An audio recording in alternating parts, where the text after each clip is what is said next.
Oimore kwa Ramogi kamora mora maintiere ageno ni intie makare machiegni e chenro mar Oimore kawuono chieng' tich ang'wen kabende weche mathoth osebedo katimore pod waluonu gino matimore puodho mashaka ola kama pod idhi nyime kod manyo kata reso oganda mabende weche mag din magalagala ne olalo kabende nitiere anyuola moro mamanyo nyithindgi 5 makoro giparo nyalo bedo ni gin moko kuom rigre mabende osebede ka igolo ei moko kuom bunge kata e bungu nero ma shaka hola kabende odhiambo kawuono jadolo Ezekiel ogol kod Rambon kabende pod irito kata kineno mabende koro chenro mar biro winjo kesne pod dhi nyime magi kod weche mamoko magi weche maomiyo pek.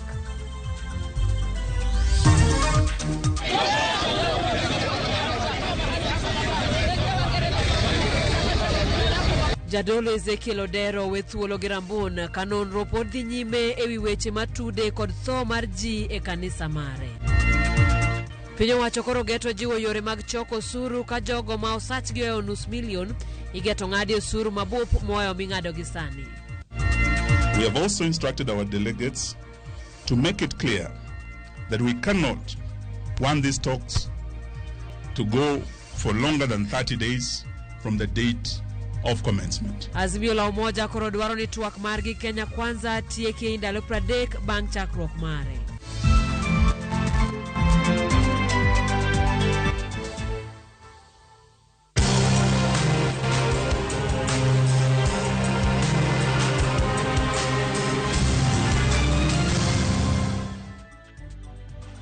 Machiegni kendo nyako Ramogi lai marwa mar ote machuok oyaw nyalo no ote namba manari dakika 6:00 yudo wa Facebook Ramogi TV pod yudo wa Instagram Twitter kachel kod YouTube @Ramogi TV nyinga Simfros Okinda jaloko marwa Belinda Adhiambo.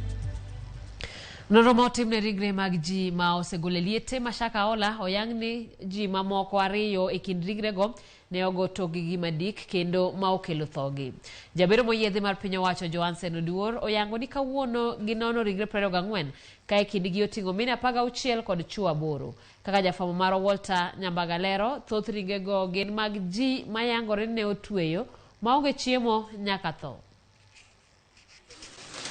Report mogol kod jabiro mar piny owacho Dr. Johansen Oduor olero ni kawuono gitimo bero ne ringre 24 e manyocho gole liete mashaka hola. Total number of postmortems we did were 24. Of these postmortems, 3 were children and 21 were adults. 8 males and 16 females. Most of them were severely decomposed. E kin ringrego oyangore ni ji ariyo kuom gini ji mane ogotogi kod gima dikin kende mano kelo thogi. E kama moko kin ringrego to gini ji mane odeng'utgi nyaka thogi. Bende nitie mago manonro nyiso ni ne otiyo maonge chiemo nyaka giwito ngimagi. And as per the cause of death, we found that most of them also had features of starvation, same as what we've been seeing in the past days. We found 2 who had head injuries, meaning that they had been injured to they died because of blunt trauma to the head. E bero mane odonjo odiochienge mar 4 e joma mine oyango ni ne nitiere 16 e ka chuo gin 8 100 ringre ne onyiso ni ne ochwero reme kare mar nyuol e kendo oketo ranyisi ni ne onyuol ndalo machuok kapok owito ngimane. And then we found one lady who looked like she had delivered recently, and there were what looked like complication of delivery, which was bleeding, which you saw in the uterus. Esechego bende apedha mane ota kod komanda mar obila madhowadh nam Chumbi Roda Onyancha oyango ni ng'at achiel ne ondhi kod obila e kendo chopo joma osemaki 24 e kama romo ji 50 bende oseresi bungu makoch machaka hola. Walter Nyambaga, Ramogi TV. Familia moro mawuok e kaunti ma Vihiga ni kod luoro ni nyalo bedo ni nyithindgi duto 5 mane oter kod jonyuolgi shaka ola ni e kwan mar jogo mowito ngimagi. Nyithindogo mantiere kind higa 1 kod 16 nyaka sani pok oyudi e kuonde moyangi ne manyo nyithindo moresi shaka ola. Jonyuol mag nyithindogi Kevin Asena kod Minode nyocha oseresi ka ngima. Anyula mag Kevin Asena mano jongo tije mar bedo fundi maloso nyamburko kendo dhi Shakahola, Malindi kod jo ode duto osebedo kadangni ka gimanyo joggi makanyaka sani poko yud ndachgi. Roslyn Asena kod nyamin gi Elizabeth Asena nigi luoro ni nyithindogo ni ei ji mae 100 gi wiye maringre gi osekuny e puodho ma Shakahola. Roslyn Asena osebedo e kar manyo anyuola mar Mayungu mantiere kaunti ma Kilifi ka ok oyudo konyruok. Kapeana list ya majina na picha, wakaniambia madam, hatuna watoto kama hao hapa. So wewe rudi tu, sababu hata hizi picha kuna haja tuangalie because list of names inatuonyesha hatuna watoto kama hao hapa. Kaluwore kod Roslyn, kar manyo joma olalno sani osereso nyithindo ma kwan giromo 9 e puodho ma Shakahola, magi okonyuako nyithindo manokony chakama. Thoth nyithindo manoresgi wacho ni ging'eyo nyithinda Asena kanotang'negi pichni. Walipofika kwa wale watoto wengine walikuwa kweli hawajui, but 2 boys. One of them is around, if I gauge, could be between 10 and 12 years. And the other boy is around 15, between 14 and 17 years. Those are people you can, if they give you information, you can rely on it. Ikiconnect naona kweli inashikana because the mother of these children alikuwa nyumbani na watoto wadogo wawili. And that is what that boy is saying. So nikamuuliza na wewe ni nani? Akaniambia mimi naitwa Eugene, na akaniambia anajua my brother. My brother alikuwa rafiki ya anko yake. So mtoto chenye alisema mimi nitakwambia tu ukweli. Wakati nilitoka, by the time nilitoroka, niliacha kama Sila, Paul, Faith and Gloria walikuwa washakufa na wamezikwa. Report manegi yudo e kar reso ji nomedo nego chunygi ewi yudo nyithinda bichgo mong'ere kaka Ashley, Faith, Gloria, Paul kod Sila. The next step is the DNA step. I went to the Red Cross tent and some counseling was done on me, and then from there wakaniambia mimi siwezi chukuliwa sample. It's hard, it's costly, it's devastating. Just losing those souls. They were innocent. They don't deserve that. I feel kivyangu ninaona there were better choices. Ekidegi manyuola rito duoko mar bero mano mar postmortem lito makogi kagiparo ngima joggi makoro dong mana choke. Gloria amezaliwa Mombasa lakini nimekuja kumuona after 2 years. You see? Hawa wadogo sikuwa nimepata chance ya kuwaona kwa sababu they are under 5 years. But for that instance yenye wamekuja wanakuja wanatembea, tulikuwa tuna have a good relationship.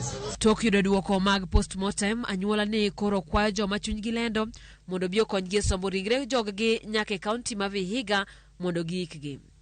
Gie sani Kevin Asena ma jahigni 41 ogeng'ne tesendo bila kamin ode to dhi nyime gi yudo thieth mar obwongo e od thieth ma Mombasa. Gikone to koro jadolo Ezekiel Odero mar kanisa mar New Life Ministry owe thuolo gi doho Mashanzu bang' bedo e od ang'enge kuom thuolo mar ndalo 7. Ma en bang' doho wito oko dwaro mar piny owacho mar geng'one kuom thuolo mar ndalo 30 kapod gidhi nyime kod timo nonro mar donjone kod ketho. To kaka jafwambo marwa ma Mombasa Joja okolero ne en mor kod ilo e kind johera mage mane oriko goyo tach e dho doho Mashanzu ka giwer to gilamone e seche mane burano dhi nyime. Ne en alam kod were dho doho Mashanzu Mombasa kuma jo kanisa New Life Prayer Center ne jogo e tache seche mag okinyi ka girito ng'eto mar buch jayalo margi Ezekiel Odero. The respondent shall be admitted to a bond of 3 million shillings with one surety of similar amount or an alternative of cash bail of 1.5 million shillings. Kata kamano, ng'eto mar burano ne oloko lwasi mar alwora mar doho kuma mor kod ilo ne okwako oganda makwar mane oyuoro kanyo kendo geng'nigi mana oko. Jachien ne dwaro ketho miujiza ma Nyasaye timo e Mombasa. Kitich motiyore kawuono, gilemo mane wamondi okinyi saa 12, gimadha bao mane waketo odiochieng' ma kawuono, waneno gima Yeso time e dala mar Mombasa ka, e dala mar Mtwapa ka. Man en bang' jang'ad bura Jo Omido wito oko paro mag okinde mag piny owacho mane dwaro ni omed geng' ne jayalo no e thuolo mar ndalo 30 ka piny owacho pod dhi nyime kod timo nonro ewi buche mitudogo jayalo no magin kaachiel kod nek mar oganda makwar kapok odonjne kod ketho. By failing to provide adequate information on the true status of the investigations as ordered by the court, I am persuaded that the state has not acted in absolute good faith in seeking to continue to detain the respondent.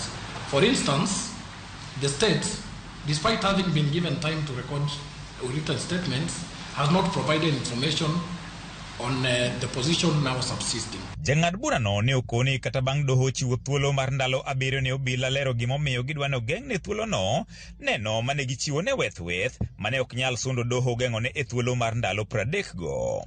Motelo ne mano, jayalo Ezekiel manotelne kod okinde mag Jared Magolo, Cliff Ombeta kod Danstan Omari ne onyiero moko kuom weche manochwal gi okinde mag piny owacho mane dwaro ni ogeng'ne. Moko kuom weche mane gichwalo en ni jayalo no ne kidek donjne kod ketho mar nek, omiyo ne ok gidwar ni owe thuolo, kako machielo bende gikoni jayalo no ni kod uma mapek kendo we thuolo kidek rocho nonro madhi nyime. So today they come to court and tell you that they want to ensure that the respondent here today stays in for 30 days. But they forget one thing. Compelling reasons must be proved. Such kind of documents, I want the Supreme Court called Weche. It's full of sound and fury, signifying nothing. Ne bende giseo piny owacho kuom dwaro ni ogeng'ne kaluwore gi chenro mar baro ringre jomotho mane oyude Shakahola ka gikoni onge yo moro amora ma jayalo no kidek rocho chenro mar bero madhi nyime kowe thuolo kod bond. Doho Mashanzu koro oweyo jayalo no thuolo kod bond mar shillings milion 3 kod jachung' achiel kata chulo pesa ma aching' maromo shillings milion 1.5 ka piny owacho koro irito mondo mi otiek nonro mare eka donjne kod ketho e doho. Gikone to koro en fungruok ne jayalo Ezekiel Odero bang' doho Mashanzu we thuolo kod bond ka gino makoro rito en piny owacho yawne bura ma ibiro chwale godo e doho. George Aoko, Ramogi TV, Mombasa.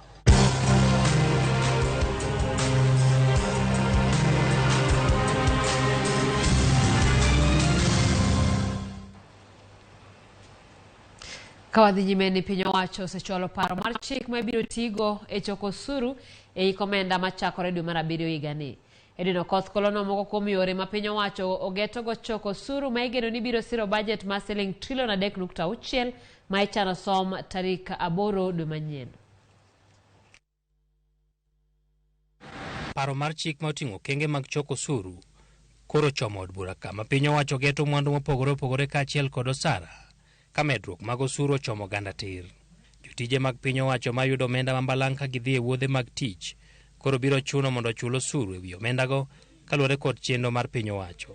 Osuru mar 30% bende ochomo jogo ma yuto e yor lando mwandu mag kembe e yor mbui kaka Facebook kod Instagram kaachiel kod omenda ma giyudo ka gimoro oganda e mbui. Chenro mar walo 30% mag osara mondo otigo e gero ute ma nengogi ni piny bende koro idhi kete chik. Jogo ma yudo osara ibiro war kuomgi 3% mag osara ma giyudo dwe ka dwe, kata bed ni ok gidonjo e chenro mag nyiewo udigo. Omenda ma ong'adgi biro loki aguchegi mag keno bang' rutaya ka okalo higni 7 ka pod ok gidwar kata ok giromo nyiewo udigo. Ponono ni gibiro dwaro omendago bang' thuolo mar higni 7. Osuru mar 30% ritogi. Piny owacho bende omedo osuru mag jogo ma ichulo osara moingo 500,000 nyaka 35% kowuok 30% ma gigolo sani. Ok mana jogo ma yudo osara kende ma igeto kod osuru. Mwandu kaka simiti kaachiel kod simbe ong'we yamo mawuok e pinje maoko bende koro nyalo medne osuru ka paro mar chik nokalo e od bura. Yier wich mabandia kata wig kaachiel kod yier wang' mabandia kata eyelashes bende piny owacho dwaro chokoe kama mwandugo nengogi biro medore kod 5%.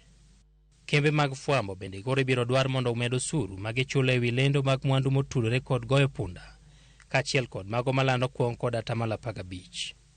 Paro mar chikno ma koro chomo od bura bende ni kod fuong'ruok ma igeto ni nyalo neno e gas mar tedo kod mbolea kama kembe maloso mwandugo inyalo golnegi oko osuru mar 16% kata VAT.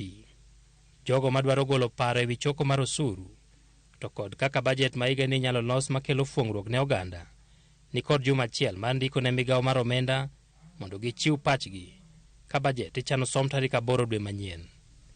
Edwin Okoth, Ramogi TV, Nairobi. En osuru winyni kata yie wang' bende koro oketo osuru e wiye. Ok odhi bedo mayot mbele kata kamano warid mano kanda kaluwore ni mano en achiel kuom chike mapono ni koro kadho to mago osuru ma waduto wabiro golo. Ka wadhi nyime kweth mar Azimio onyiso piny owacho ni twak nyaka timre e bwo ndalo 30 kendo seyo piny owacho kuom tiyo gi rowere ma jendeke e wang'o geche 2 e kinde ng'anyo margi e bwore Nairobi chieng' tich 2. Azimio chayo weche mag loso piny owacho mar barwabar ka gibwogo dok e ng'anyo poni kweth mar Kenya Kwanza oloko chung' margi. Chris Owino leronwa.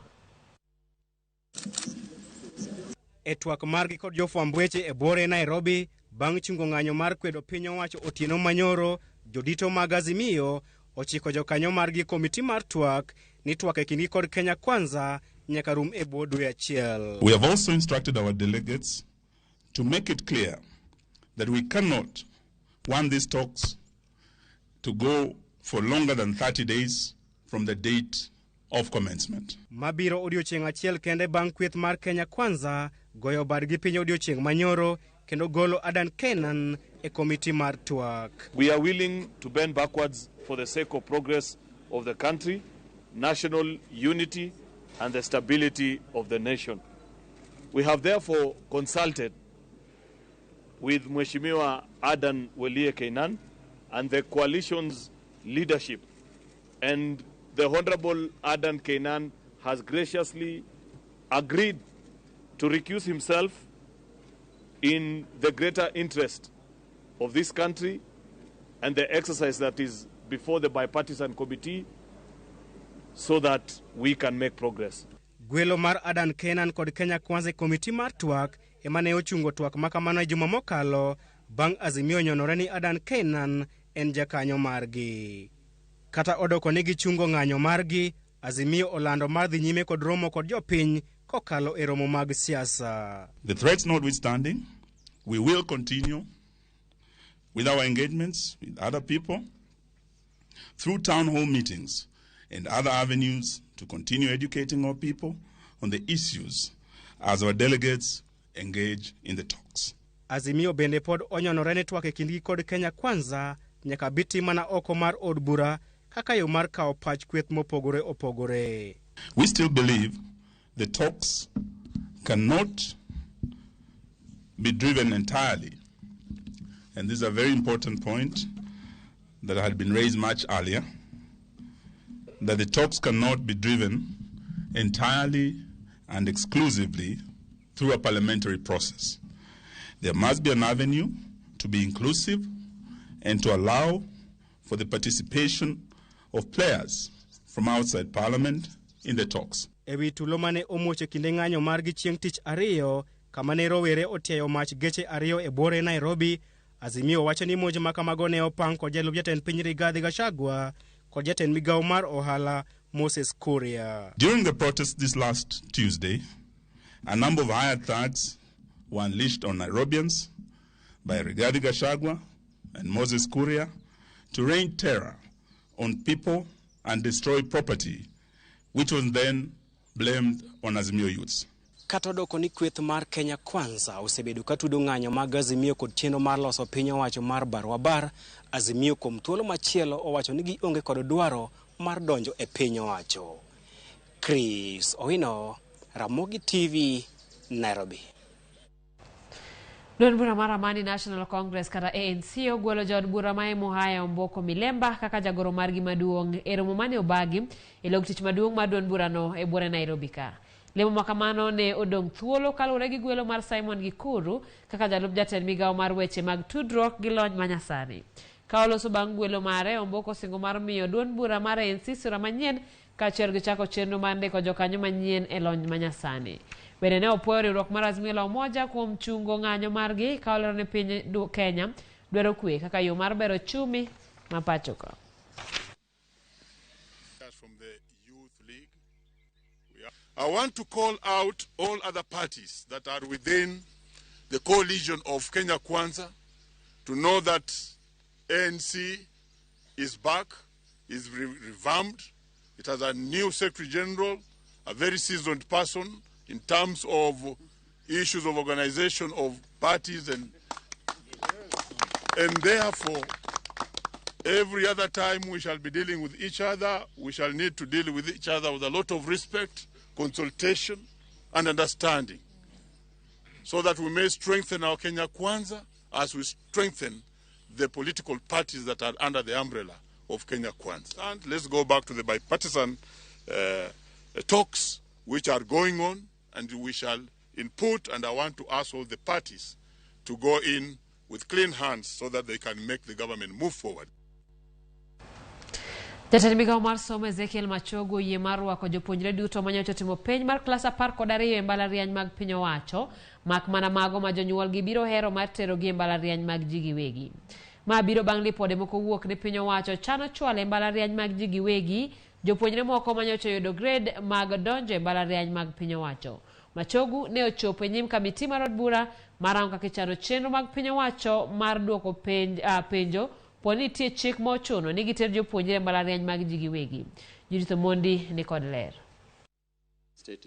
E nyim kamiti marango kaka ichano chenro mag piny owacho, jatend migao mar somo, jotelo mag bod ma ochung' ne yiero ne jopuonjre kuonde tiegruok mag riworego, jokanyo mag sekta mar somo ma opogore ne ochopo mar duoko penje wi gima omiyo gichano chwalo moko kuom jopuonjre manyicha oyudo grade mar C+ kadhi nyime e mbalariany mag ji giwegi, ka chutho to thuolo nitie e mbalariany mag piny owacho ma oromo rwako jopuonjre duto ma ok tin 170 manyicha okalo mar donjo e mbalariany. The very needy and the very poor children are the ones who actually work so hard so that they can go to these public universities, and there are very many hidden costs in private universities. Umetuelewa? Let me ask.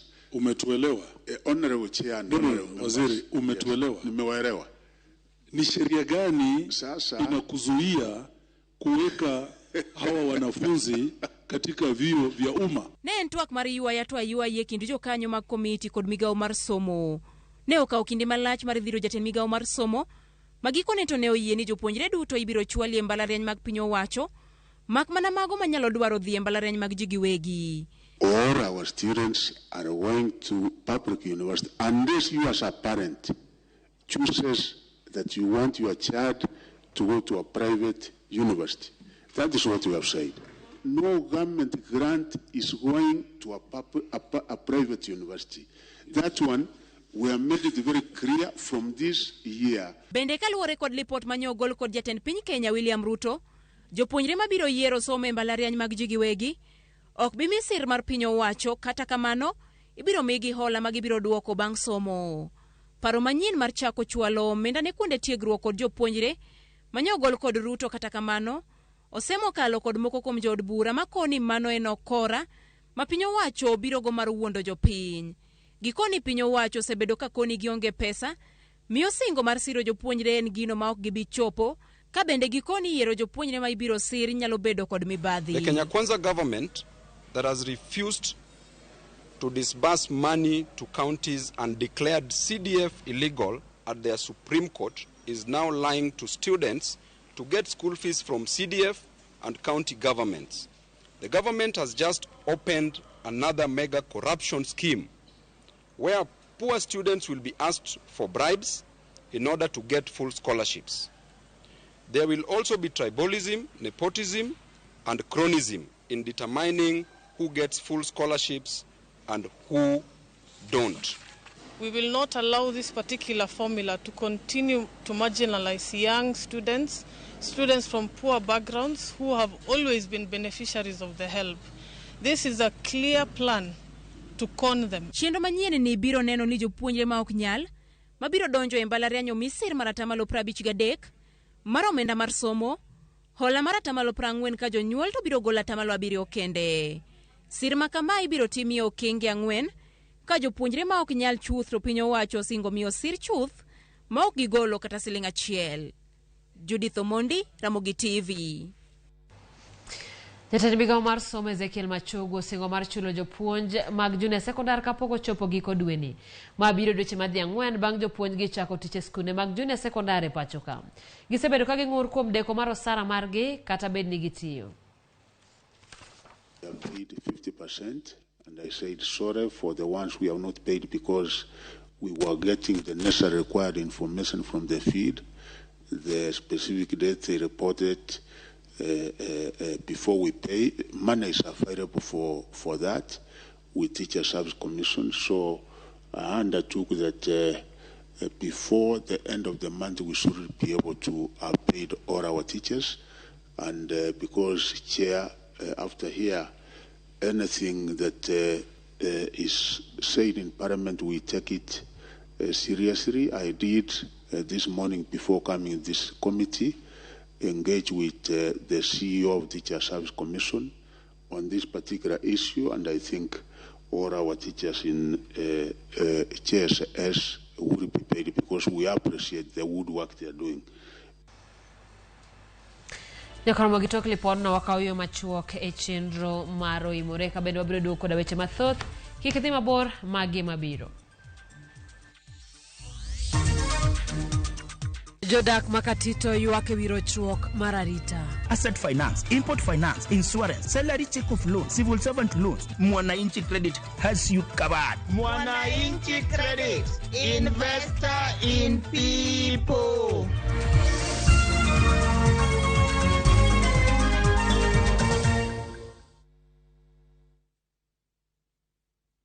Jijenge na shilingi 1500 guaranteed kila wiki kwa kucheza Kaende Jackpot. Shiriki kwa kutumia 50 bob pekee, cheza na Autopic kwa kutuma neno KJP kwa 29063. Not for persons under the age of 18. BCLB number 416.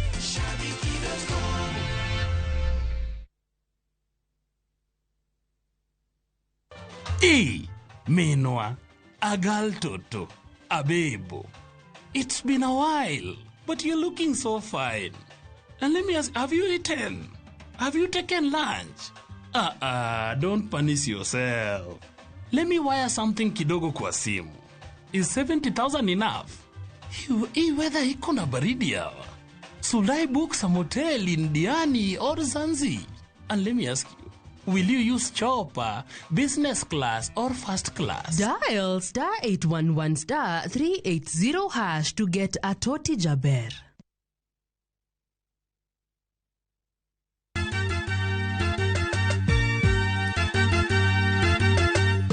Wabiro kelo pak e nying Jehova. Hallelujah, maler, maler, wamiyo Nyasaye.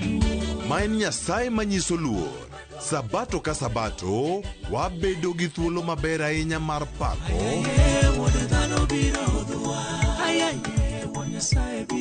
Kendo lamo Nyasachwa. Gi wende kod wach Nyasaye. Tamor gi Yesu Kristo ni wuod Nyasaye ni ng'amo keto geno ne kuome ok nyal lwar be ok nyal neno wich kuot. E Injili ngima Ngeso ka ngeso chakre saa 2 okinyi e Ramogi TV.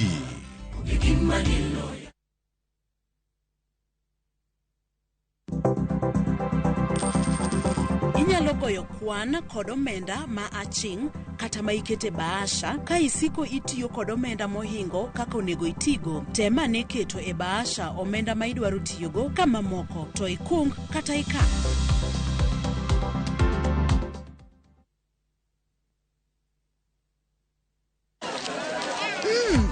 Colgate Herbal is formulated from a unique blend of natural herbs and is scientifically proven to strengthen teeth and keep gums healthy. Try Colgate Herbal, scientifically proven for strong teeth and healthy gums.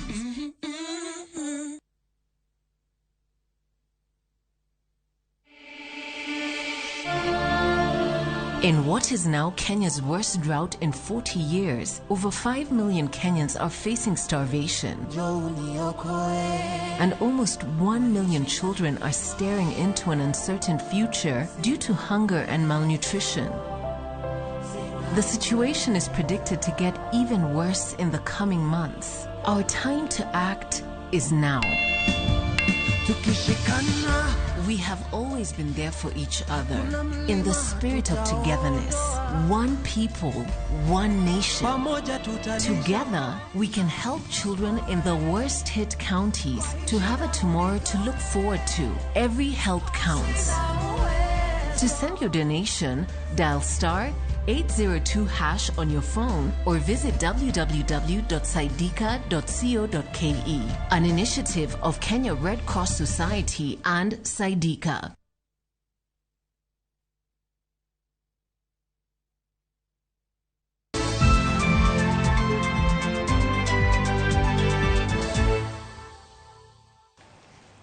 Machiegni kendo nyako Ramogi, dichuo moro ma jahigni 45 ne owito ngimane tok lowo ume e kinde mane okunyo lowo e gwenge ma Cairo mayudore e kaunti ma Nyamira. Kaluwore kod jowetene mane gikunyo godo, dichuo no moyangi kaka Eric Omwando ne nie limbe e gweng'no. Nobedo e tipo ka orito osiepene mane tiyo kinde mane lowo osienyore ma oume. Jogweng' ma Kong'o oywago chenro mag kunyo matimore maonge lai makare, gino ma giwacho ni biro medo masira machalo kamano. Ringre mare notere kar kano ringre ma Nyamira.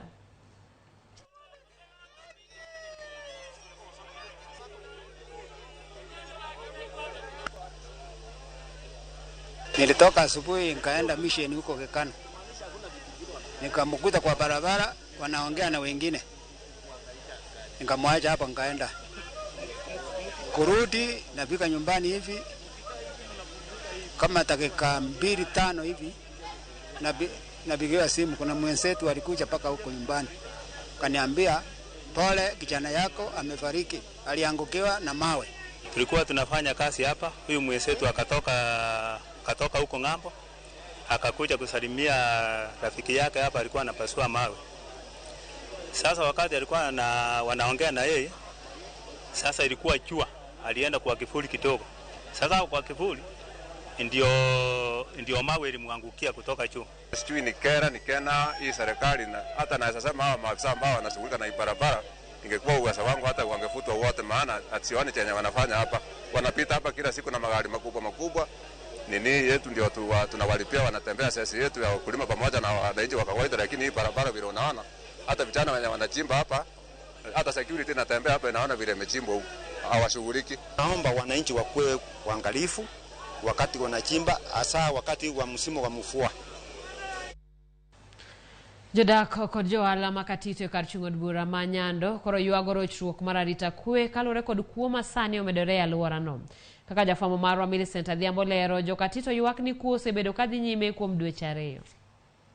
Owacho kod dwel achiel ni arita mar kwe okethore e Katito. Katito ni e North Nyakach, to ok wamor kod kuo mane i Katito ka. En kuo mituro dhoudi tituro dukni, to ok wamor. Irepo nyaka moni ma nyaka mogo miago de chiro. Awechia ka tuwe tol nikech aonge nyalo manyalo ndiko godo jakwath, to ka duogo to tole mayudo. Koro kaka piny tol ni dhiang' odhi kanye, tama wache nyaka sani. En adier nok chopo jumbe 2 koko kwal duka kata ko mama mamoreyo kata ko to ng'ato kata kwal der ng'ato. Wakwedo okang' mamalo ni kuo machal kamano ok wadwar, nikech Katito ema biro konyo oganda wa manyien. Kwawe ni jokuoge mobete Katito, oganda mabiro hinyore. Magi moko kuom midhiero ma jodak kod johala kaloe, ka weg jamni bende koro ywak ni jambgi lal piny maru. Sani kata gwene mok ipidhi, ima nyaka mogo kidhi dala, nyaka rombe ikaw nyaka godiechieng'. En kuo ma kata chiayo ok wuothe chiro ka, ok wuothe bath ndara ba ok kwa. An kama ne an kod dhiang' mana kano ni nyathi dhigo sikul. Dhiang'no apoko se kawe kendo onge kod sani ma pod akia kata ni tadhi timo nang'o ka nyathi dok e sikul. Chien kata nyocha ge kwalo pikipiki 3 dwe mokadho, kendo kata sani waneno ka pod gilewo nyithiwa moko mabende nyithindo moko nigi nego. To wero be kata kwa wero kata last week nyeche ko tur store mar cereals mokwal gigewa mang'eny kaka ne wa wero. To yoanda ne kwala okinyi gotieno. Kadhi aolo loan aketo godo mwandu, kiduogo kiny tiyudo koting'e. Kidhi ka polisi idhi report, jakuoko maki kinyo duogo. Gichich ni nitie jonjore moko masani okikre igi mawuondore ni gin johala. Nadier ni jomoko sedonjo kindwa kaka johala ni giloko, to kwa timo nonro to wayudo ka gin joma richo. kendo gin jokuoge mama okinyi godhiambo. Biro yudo ka samoro watchman obede mbele duka, to tok duka iyudo ka samoro osetur kendo mabati osewuo. Omiyo ok wasebedo mamor. Kwayo margi en ni obila okaw ting' mar jiwo arita e alworano. Wakwayo mondo DCI gi OCS gi OCPD mondo tem nono ane chakruok mar kuone nikech kuoni koro dwa dhi ahinya. Aduma wuon owuor Ojienda MCA Nyaoke wakwau mondo mi ukonywa e weche matimore Katito ka nikech arita mar Katito ok ni maber. Konywa uru waol gi kuo man Katito. Jodak ol gi mong'o wach ewi wach rochruok mar arita kwe makoni. Gikwayo sirikal mondo chwal negi kony mapiyo giyud resruok. Millicent Adhiambo, Ramogi TV, Katito, Kisumu County. E kaunti ma Migori, director e migao mar alwora e kaunti no Kennedy Ombogo chiwo siem ne jodak e kaunti no mapuko taka e kuondego ma ok oketi mag puko taka. Ombogo wacho nitiere moko kuom jodak matiyo kod moko kuom jogo mariembo tuktuk ma bende ting'o negi taka seche mag otieno kendo puko e chuny boma ni ma Migori. Ne owacho ni gisechako timo apedha ne jogo mapuko taka e kuondego ma ok owinjore kendo gidhi kawo negi okang' mar chik. Ombogo ne okwayo oganda e kaunti ma Migori mondo ti machiegni kodgi mondo gikedi kod jogo mapuko taka e yo ma ok ni kare.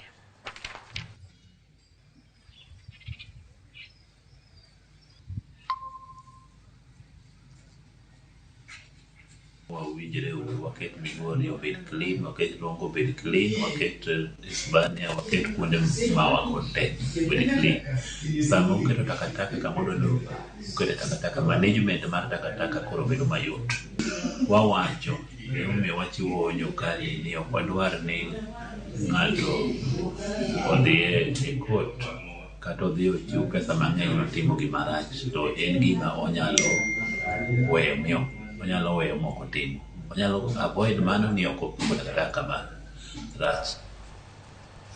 Riwruok moro miluongo ni She Makers katiyo kanyakla gi Mama Aida Odinga Trust ochako chenro mar jiwo nyithindo manyiri e skunde ka gigeto duoko chien kwan nyiri magamo iye ma oyiw kod mago madonjo e keny machon e sub county ma Ugenya. Jakom mar She Makers Rose Mistika wacho ni ne gichako chenro ni mar puonjo kendo yawo it nyiri matindo e gwenge e wi yorego eko ma ginyalo ritre godo. Mistika wacho ni thoth jopuonjre paro mana gamo remo kendo chako familia kapod gitindo kaluwore ni mano e ngima ma giseng'iyo e gweng'. Mistika omedo ni gik mathoth matimore kind anyuola madala kamoting'o lwenje mag kit chwech hinyo keto ngima nyithindo kata nyathi manyako kama rach. E bwo chenro ni nyithindo manyiri mani kama rach mar weyo sikul ichuno negi fee mondo oneni ok giweyo sikul.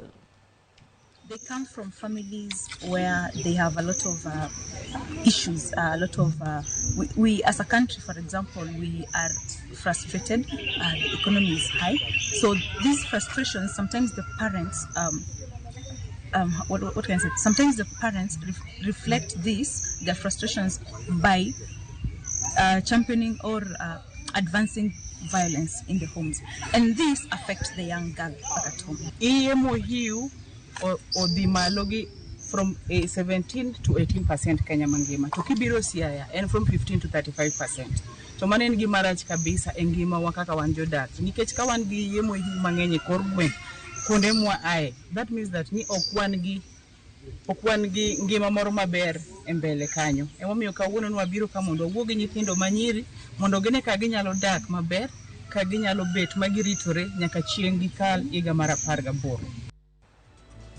Ramogi oro no kawiyo mar ariyo e chenro mar Oimore. Asomo kuom dwoko mabedo chiwo no kanyo e YouTube. Festus Otieno wacho ni moko lit manade jothurwa.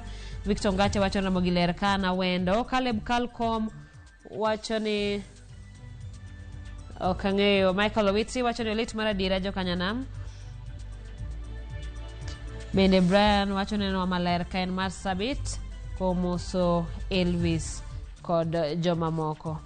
Kikidhi mabor nyako Ramogi pod oduogo gi weche mamoko. Sirikal oyango ni onge chenro mar uso kembe mag niang' ne joket mwandu. Asset finance, import finance, insurance, salary check of loan, civil servant loans. Mwananchi Credit has you covered. Mwananchi Credit, investor in people.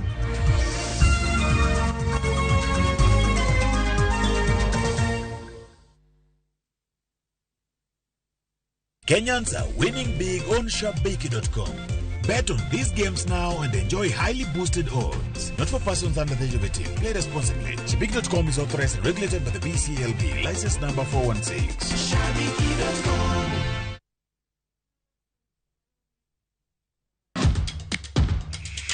Epewe mag tuke maiero, hero maradhula, kendo ipako gilo. Tudri kod James Opondo, Japicha, gi Milton Ochieng Jaka Black, e pau tuke. Chieng' Ngeso ka Ngeso, chakre sa 8 odiochieng', nyaka sa 10, mana e Ramogi TV. Is bad breath getting in your way? FreshMed mouthwash is formulated with fluoride and essential oils designed to fight bacteria that causes bad breath and tooth decay, working to give you a stronger enamel, fresher breath, and healthier gums. For better oral hygiene, try FreshMed today. Available in ice mint and spearmint flavors in all outlets near you. From Tropical Brands.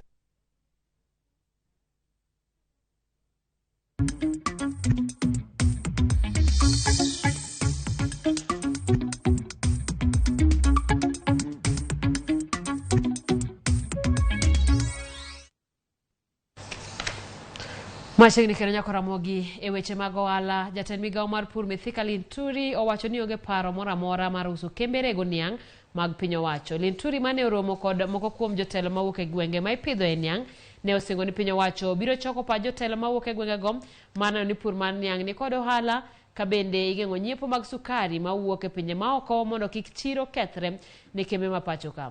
Jotelo mawuok e gwenge ma ipidho e niang' kane otelnegi kod jaod bura ma Lugari Nabi Nabwera ne okwayo piny owacho mondo chop dwaro mane oket e lipot maneno no ohala mar pidho niang' ka gin kod chenro gi kembe rego niang' 5 mag piny owacho ibiro jol kod yore duto mondo kik gipodhi.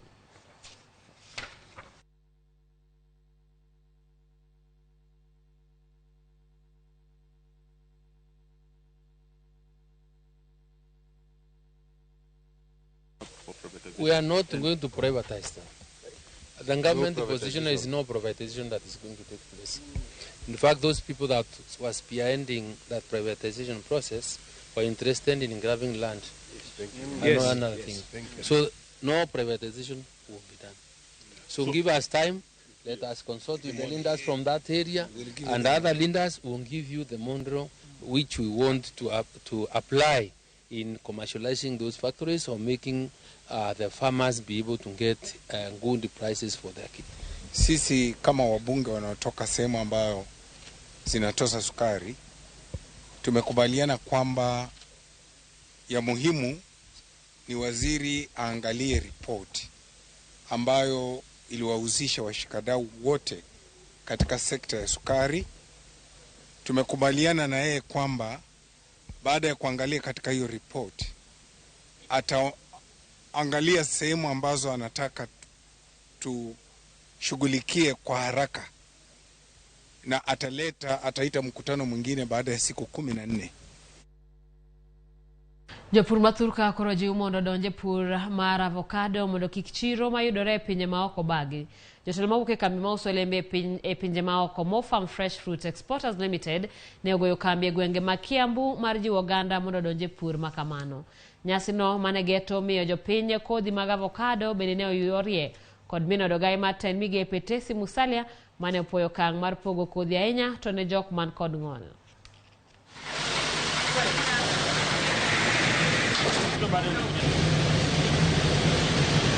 Madam Mofam, tafadhali kuja hapa ndio usimame pale. Venye tunapeana hizo seedlings tutasifuatilia hata na extension officers na watu wa agriculture wa areas za Vihiga ndio to make sure hiyo avocado imetuzwa kulingana na fenya inafaa. Soko ya avocado ni mzuri juu tumefunguliwa soko ya China. Soko ya China ni soko kubwa sana. mti wa avocado ukipanda after 3 years to 2 years inaanza kupea mazao ambayo ni ya kilo 100 na kitu, kama umeipatia mbolea vizuri na umeipatia maji vizuri. So inatusaidia sana. Sasa huwezi linganisha, ukiangalia mti moja kama iko na kilo 100 na kitu na unauza kilo moja kwa 100, so inaoneshana kwa mti moja inakupatia 10,000. Na haina shida mingi, haina shida maugonjwa, au utasema kuna jua ama utasema baridi inazichoma. As we take them to Vihiga, we are going to distribute them to persons living with disability. And once in Vihiga, I purpose to go out of my way and encourage our local community to go into the production of avocado so that you can meet your numbers and we in turn can benefit economically.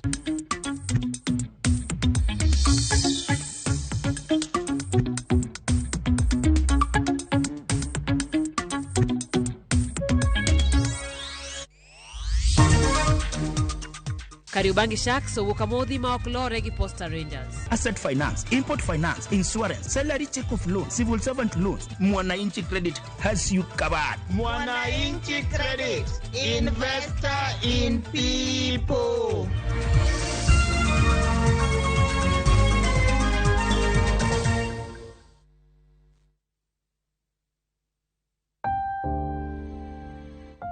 Onego wachung' kachiel gi jowetewa e kinde kuyo. Kilalo ng'ato miero, to diher mar lando tho kod liel mare. Ramogi TV biro chung' kodi e miyo jalno miero kopo maber.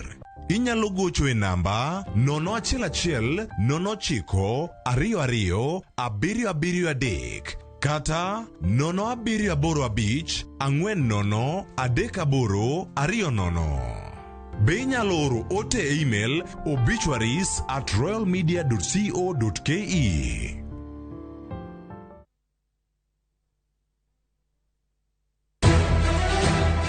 Chulo kuro. Anadwaro mondo timni malit, mana kaka ni timna malit kuom higni 15. Miriambo. Jamriambo? Mano ng'ama jamriambo? Bedo gi kiawa. Adhi pando nyathi mara ni kula man kaeni. Gik ma osekalo timore kendo. Onge keny moro amora madhi timre kawuono. Tapki pod en sirono. Masiro jot. Mama, samoro in geno mari oserumo. To an geno mara pod nitie. Kotemo mondo adiera ong'ere. Ang'o momiyo initimoga gik maricho seche te? To kwe obedie ot. Anyuola iloso ga mana ka ute uhero rum, to anyuola kende manyalo loko dhano mondo chal kaka dhano. Tapki wuok tich nyaka tich abich saa 2:15 otieno. Mane Ramogi TV.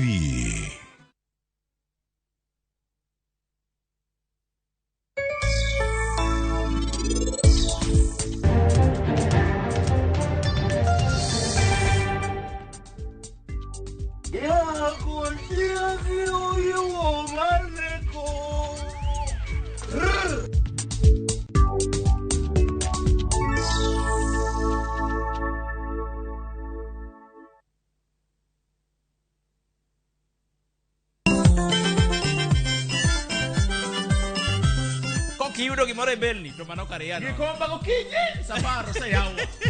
Palomino chiena tandora mojonya. Thumbe ma wakelonu otenore e ndhadhu maggi. Kae kama chokruok nitie. Orchestra super kiaki. Kidola kabari. Wabiro. Chakre Orutu, nyaka Wangla, nyaka Benga, budho mara Tiporiti. Michael Onigi DJ Kolo kol instrumental, kod Ninja the Entertainer. Ramogi Night, Ticha Beach ka Ticha Beach, Sang'wen otieno.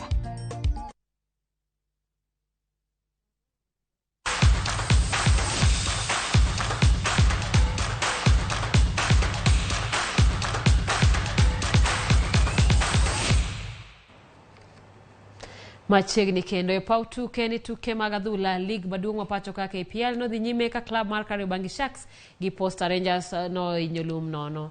Kariobangi Sharks ma pok obedo gi duoko maber e tuke adek mokalo no nyiso dwaro mar yudo points, kata kamano ajo or barupe ma Posta no rido e tugo no mane ruma modhi nono gi nono.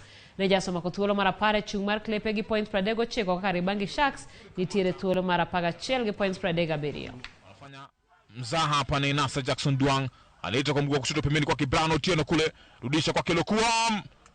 Nafasi ile amekosa wenyewe mwingine. Simale anayenua ndogo kwa Sharif Musa. Jaribu kugeuka hapa Sharif Musa. Anapigwa dami hapa Matthew Kibiwot. Anaingia vizuri Matthew. Tafuta Idi. Fortunately Somoto. Anapigwa pembeni kutafuta Caleb Olilo huko. Olilo Caleb anaileta chini kule nzuri kwake Elu.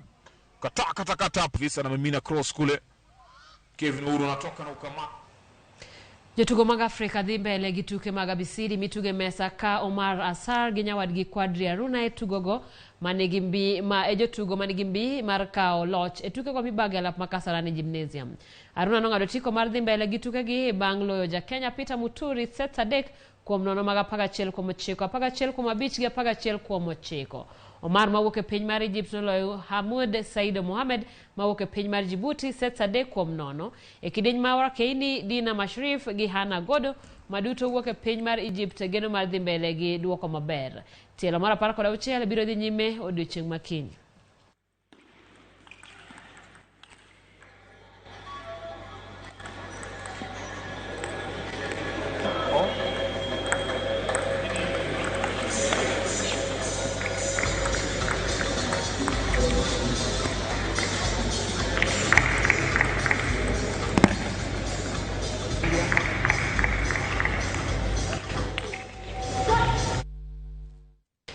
Tim Kenya matugo tuke mag adhong' obedo gi duoko mopogore tuke mag IBA World Boxing Championships madhi nyime piny mar Uzbekistan. Hezron Maganga kachiel gi captain mar Hit Squad Boniface Muginde noyudo loch e tukegi kendo ng'ado tiko mar round 32 kata kamano Joseph Shigali gi Edwin Okongo nolo e tukegi. Muginde noloyo Held Carl Leviticus e kidieny mar middleweight ka odiechieng' ma kawuono Abednego Chalo biro rakore gi Alcantara Reyes Junior mawuok Dominican Republic. Boniface Magunde Maine from Kenya. Dear spectators, it was the last bout for today. Thank you. Pigano ambao tumepoteza utaona kwamba imekuwa ni slight or small mistakes ambazo zinafanya tumepoteza katika split points, na katika kila pigano ni experience tofauti. So nafikiri mpaka sasa tunaendelea vizuri na tunateka step at a time. Haina haraka, tuwezi kuzungumzia mambo ya kule mbele. Kwanza tu pambane na mapigano ambayo yako mbele yetu.